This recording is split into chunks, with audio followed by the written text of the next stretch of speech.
Pandemic and social distancing measures. And kids and parents are grieving the end of how our lives used to be.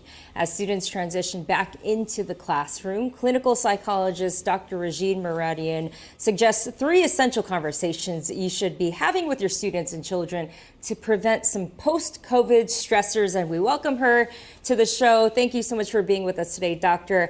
Let's start first with the first conversation parents should be having with their kids, and that's surrounding the question, what did my school day routine look like in the class and at home pre-pandemic? Can you dive into this more for us? Yes, thank you for having me. It's great to be here. First of all, I think it's important to keep in mind that everything has changed for them. So really looking back at what their home routine looked like in the morning pre-pandemic, I just remember a really go-go feel, and having them kind of reiterate what that looks like. What did, waking up in the morning look like? Getting dressed, getting ready. What were your then classroom habits and recess habit environments? As those things are going to be changing as they return, their environment is going to look so different. Also, what were their afternoon habits, from after school activities to events?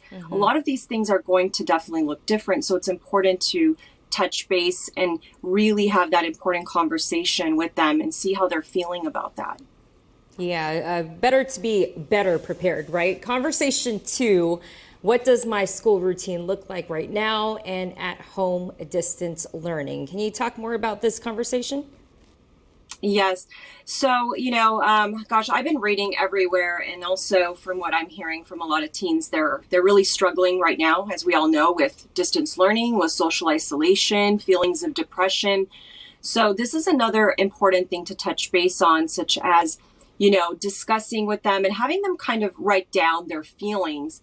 Because I'm seeing a lot of motivation that has decreased. So asking them questions like, are you more or less motivated? Are you more or less productive?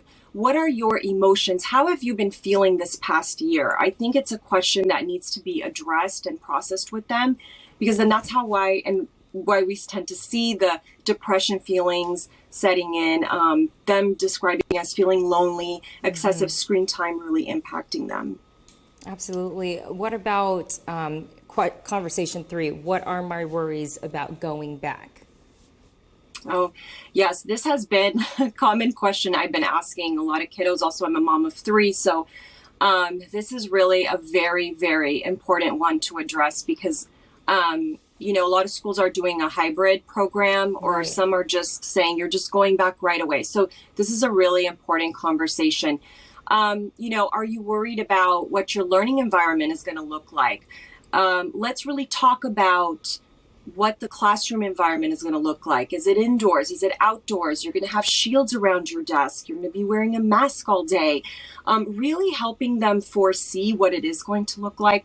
I think the number one concern is the social distancing, and them understanding that you probably won't be able to play basketball, tetherball, the things that you used to do on the playground. So having this conversation so they're not shocked and shell-shocked and taken out of what they remember to be normal, going back into this new normal, and slowly helping them understand that we will somewhat get back to normal at some point. But right now, these are some things for you to just be mindful of and keep in mind when you return back into the classroom and on the playground. Absolutely. I think at the end of the day, just communicate, over-communicate, make sure you're in tune with your kids and your students, and helping them with the post-COVID stressors. Dr. Regine, thank you so much for joining us today and giving us this advice and the tips. Thank you. Thank you for having me.